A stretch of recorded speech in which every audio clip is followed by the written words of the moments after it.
After serving 25 years in prison for a violent crime, a convict was considered too old to be a threat and eventually freed from prison. Sadly, after the 77-year-old man was released, he proved authorities were wrong when he did it all over again.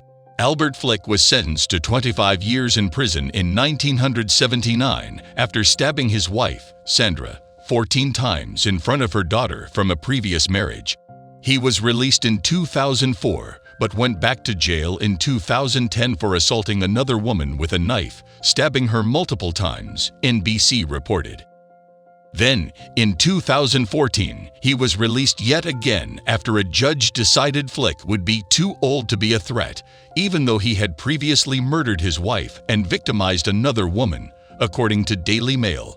Soon, authorities would once again learn just how violent Flick could be, regardless of his age. While enjoying life as a free man, Albert Flick reportedly became infatuated with a 48-year-old mother named Kimberly Dobbie, and it would prove to be a fatal attraction. According to Assistant Attorney General Bud Ellis, Flick knew Dobbie was going to be leaving town and thought to himself, "If I can't have her, I will kill her," and he did. In an almost identical knife attack to the one he perpetrated on his wife decades before, Flick took Dobbie's life in front of her children. After stalking her for days and purchasing a pair of knives from a Walmart 2 days prior, Flick stabbed Dobbie 11 times in broad daylight outside a laundromat in Lewiston, Maine, just feet from her 11-year-old twin sons, Dylan and Cole. A witness who said he heard Dobbie telling the older man to leave her alone before the attack intervened when he saw the old man begin stabbing the woman, but it was too late. Dobbie suffered injuries that proved fatal. She was stabbed so brutally, it pierced her heart and her lung, all while her helpless children could do nothing but watch their mother be mercilessly taken from them. In gut-wrenching surveillance footage, onlookers and children, presumed to be Dobbie's sons, are seen running as the assault unfolded. They couldn't save Dobbie, but one brave man did apprehend Flick. After drop-kicking the suspect, the witness kept his foot on Flick's neck until police arrived. Flick was arrested and soon found himself once again on trial for murder, where more details of his heinous crime were revealed. As Flick's defense attorney said there had been no indication his client posed a threat, Dobbie's friends testified in court that she tolerated Flick's affection but did not want it. It was also revealed that, in the days before the murder, Flick trailed Dobbie and her children, following them around the town where they were living as they went to Dunkin' Donuts, a local library, and the bus shelter. Then, moments before her murder, Flick was seen on the surveillance video, waiting for his moment to strike as he lurked around the laundromat where Dobbie was washing clothes.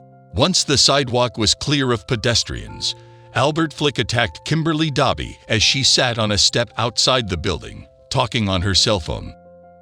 According to prosecutors, Flick was seen walking up to the unsuspecting woman before reaching into the small of his back and retrieving the knife he then plunged into her body without warning.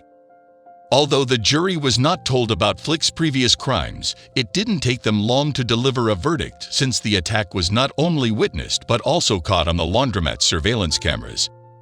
After just 4 to 5 minutes, they found Albert Flick guilty, according to News Center Maine. He was convicted of murdering Kimberly Dobbie, his second murder conviction after killing his wife in 1979. Although the jury was not told about Flick's previous crimes, it didn't take them long to deliver a verdict since the attack was not only witnessed but also caught on the laundromat's surveillance cameras. After just 4 to 5 minutes, they found Albert Flick guilty, according to News Center Maine.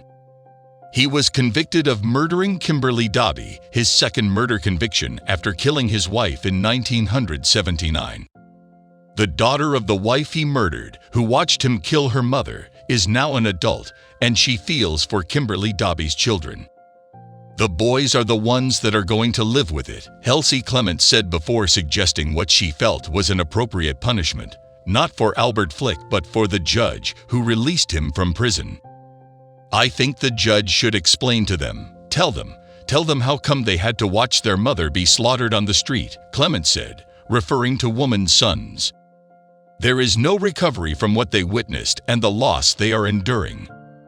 Al Flick may have wielded the knife, Again, but this time there are others who should be held accountable. Perhaps that's a good idea.